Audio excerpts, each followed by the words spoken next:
Guys, I'm in a bad mood.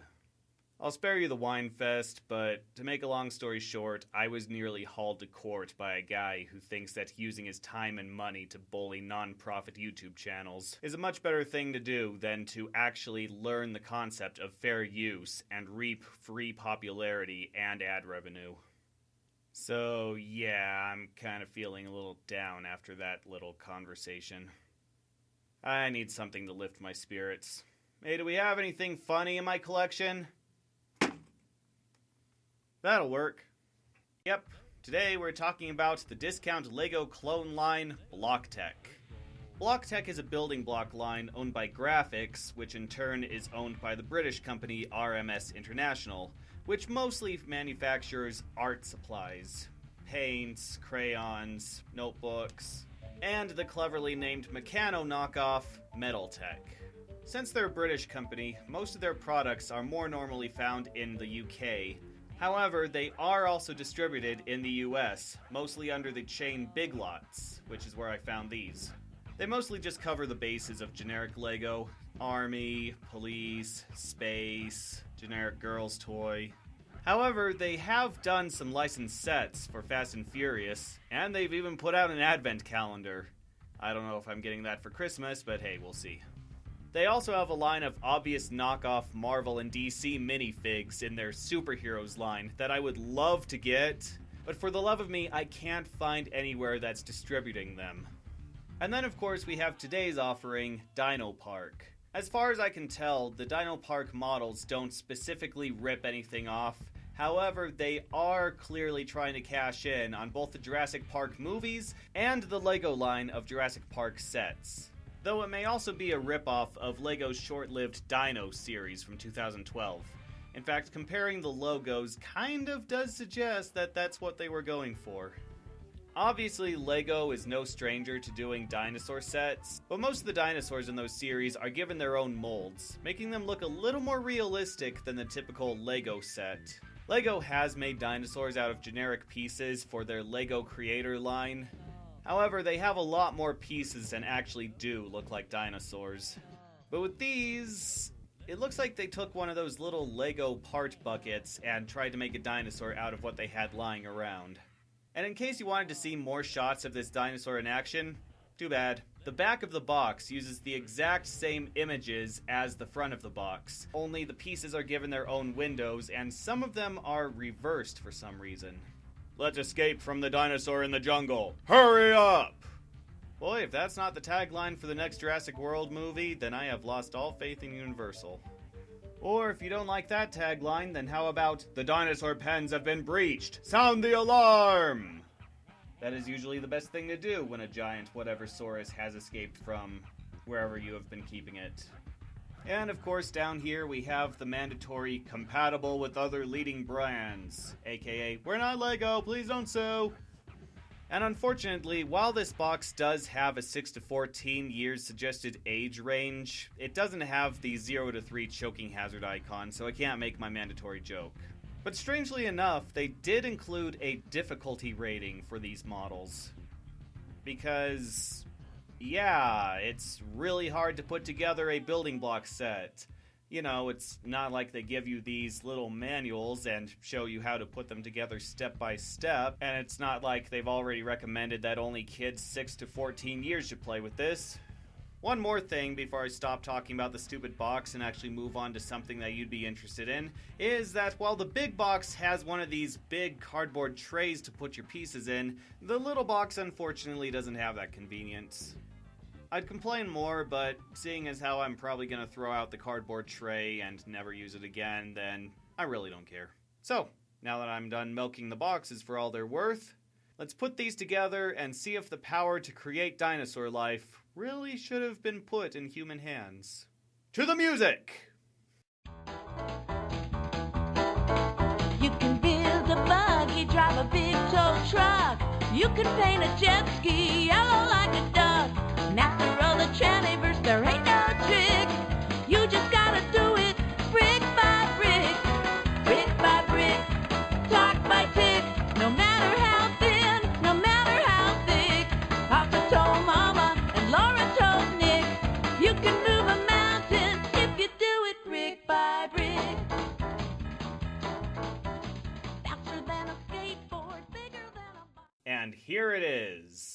For you, it was probably only a minute. But for me, it was 4 hours. 4 hours of struggling with these blocks, trying to figure out the instructions, and putting together these very strange models, let me tell you. But hey, it was also 4 hours to vent, clear my head, and focus on something else. So it was worth it, right? Yeah, I'm not too sure about that one. So let's start with the bigger box. Dino Attack. Okay, generic positives out of the way first. The plastic quality was pretty good, everything fit together, and all the pieces were here. Except the instructions kind of didn't represent some of the coloring for these pieces, as I'll get into later. So first we have this helicopter. This very bulky, bright yellow helicopter. It has pretty much what you'd expect from a helicopter. Headlights, skis, propellers, and it's pretty well put together, all things considered. However, it does have a couple major design flaws. For one thing, while the body is pretty sturdy, the tail, on the other hand, isn't. Yeah, this breaks off if you so much as breathe on it. It really needed some support below the tail as well as above it. And for some reason, they did not give this a door, or even a latch. Instead, in order to put a guy in the helicopter, you have to take off the top, hope you avoid the propeller blades, and then put the guy in there. And there's no seats, no support at all, not even a steering wheel in there, so the guy's just gonna rattle around as he's trying to hunt down the dinosaur. Speaking of which, in order to catch the dinosaur, you need something to do it with. And therefore, Blocktech has given us this very flimsy net. This feels even weaker than the stuff they package oranges in. I feel like I could shred it with mental thought alone, which I'm not going to. So the idea is you tuck the string under these little skis, and there's your net. Does it work? Well...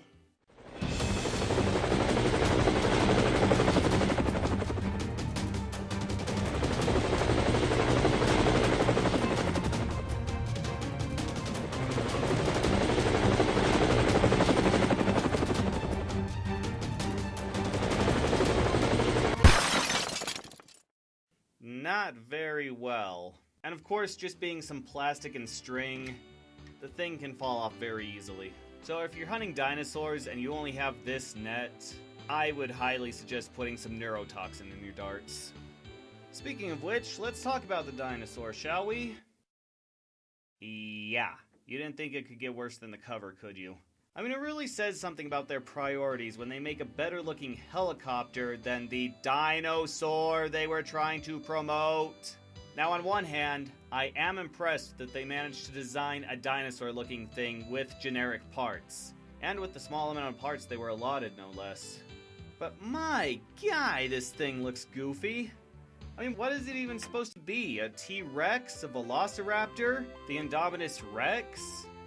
No, wait. I just got a good look at its face. It's the Ignoramus Rex. Yeah, that's what we'll call it. So this little model actually has some pretty good articulation. Leg, ankle, tail, arm, elbow, head, even mouth. But did they have to make it so flimsily? I was gonna do this little sketch where the dinosaur is running around and the guys are trying to catch it, and there's a lot of comedy and all that. But look what happens when I try to move this. Yeah, the legs are so flimsy and the Ignoramus Rex is so top-heavy that even trying to move it or even pose it just breaks the legs off. The arms don't really fare that well either. In fact, they're even more flimsy. Just try to pivot them and it all falls to pieces. Also, somehow they managed to space the legs too far apart to actually pose correctly. So no matter what I do with the legs, it just looks silly. Or it just falls apart. Yeah, they really should have researched why these things became extinct before they tried to reconstitute it using blood from mosquitoes. Also, for the Ignoramus Rex, I thought he was missing an eye at first, but then I found out that it's these orange ones that are supposed to be his eyes. My mistake, but the instructions have such terrible color saturation, it's impossible to tell one color from another sometimes. But don't worry, we won't have to fear the Ignoramus Rex for too long, because here come our heroes. Well, they have more original designs, I'll give them that, but I don't know, something about the design is just rubbing me the wrong way. They look like a freakish combination of Best Lock and Playmobil figures. So for one thing, I do like the amount of detail they gave to these guys. Their legs are appropriately shaped, their bodies look pretty nice, and they even have ears and a nose, and a chin, and a neck. So they just went all out in trying to design these guys. I don't know, I probably have a problem with it because it reminds me of Mega Bloks, and I'm really not a fan of Mega Bloks figures, as I'll explain when I finally get to a Mega Bloks thing. Interestingly, while LEGO figures like me have rotating yellow hands, these guys have rotating entire forearms. It's actually pretty neat. But the way they make them pivot and the way that they realistically molded them and gave them fingers kind of looks like they have prosthetic arms. Well, it's good to know that Dino Park is being more equal opportunity than Jurassic Park and hiring diplegics. Or did those happen on the job? Not taking my summer job there. And no, you can't stack Lego pieces on these figures' heads, because take off the hat and... yeah, I'm starting to see why it's so hard keeping the dinosaurs locked up at this place. And while one guy gets this awesome helicopter, the other guys have to settle for this little red four-wheeler. By the way, you see how the guy on the cover is easily sitting on the four-wheeler? Yeah, these guys don't fit. Not really helped by the fact that it's easy to push the legs off the guy's torso. Oh, okay, you gotta stand them up to make them fit. Oh, that makes so much sense. Yeah, you're dead, buddy. So let's leave not Sam Neill, not Jeff Goldblum, and not Samuel L. Jackson, and focus on this other set. Dino Patrol. So we return to what I guess is Jeff Goldblum and Samuel L. Jackson hunting down this Stegosaurus thing? I have no idea. But they're not getting very far because unlike the wheels on the other cart, not all of these want to turn. And how can Jeff Goldblum even reach the steering wheel? It's like all the way down there. Or maybe he can steer it with his legs? Also, the seats have these little holes in them.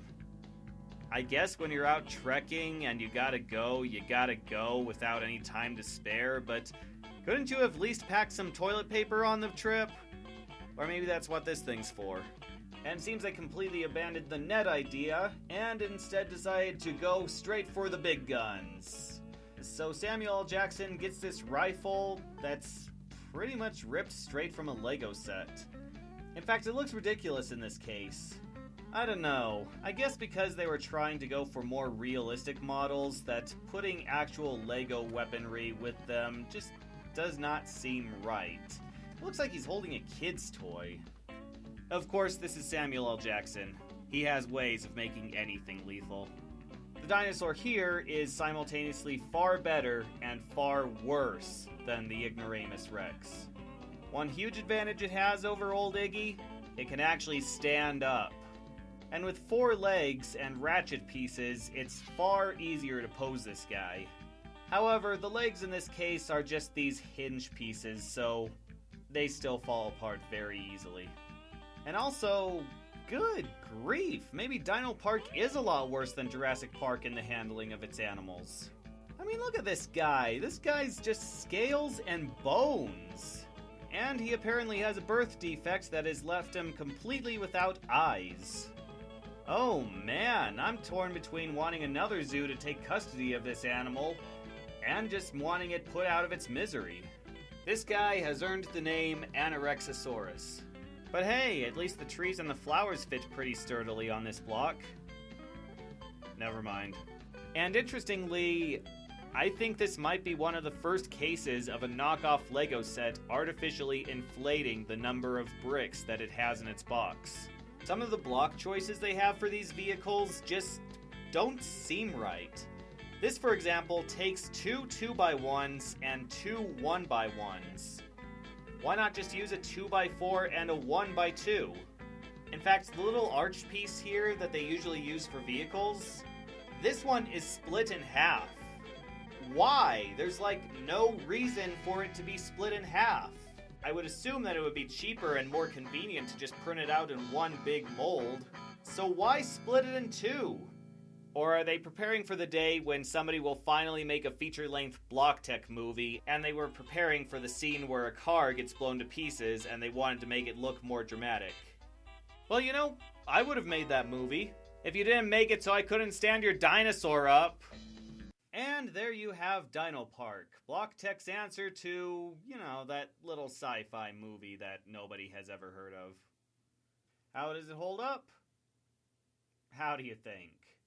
Between the limited box artwork, the amateur at-best designs of the dinosaurs, the frustrating articulation, the proportions that make absolutely no sense, and the fact that they put more effort into making the helicopter than they did the freaking dinosaurs, this pretty much spells budget Lego in every way possible. But on the other hand, I really can't get too mad at this set. I mean, the designs and the overall concept is just too goofy to be mad at. And unlike Star Riders, everything does fit together and it is a budget set. You're not paying $20 for something where all the pieces don't fit together and the quality ranges from set to set. And there was at least some originality with this. I mean, as much as I harped on the minifigures, they look pretty good. So Blocktech, you do your thing, man. You go be the best budget block builders in the business. And hey, one other great thing about this set is it's put me in a good mood. Yep, I've completely forgotten about the bad stuff that happened last week. In fact, I'm feeling really good. I don't think I've felt this good in quite a while. I don't think that anything can ruin my mood. Yeah, you hear that, world? I am happy and I am ready to...